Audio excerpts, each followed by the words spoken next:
Apesar de estar achando o BBB meio parado, hoje é o primeiro paredão.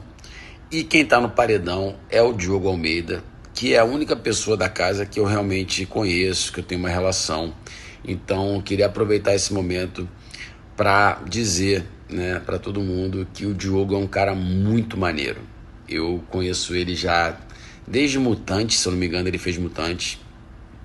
Eu acho que foi lá que a gente se conheceu. E a gente, assim, não é muito, né, irmãozão, mas, né, a gente não é tão próximo, mas a gente se encontra direto. E sempre quando a gente se encontra, a gente troca altas ideias. É um cara extremamente inteligente, de bom coração. E é um cara que eu acho que pode entregar muita coisa nesse Big Brother. Ele é psicólogo, né? Ele tem uma visão de mundo bem maneira.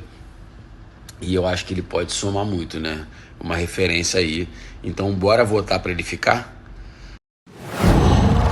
Qual?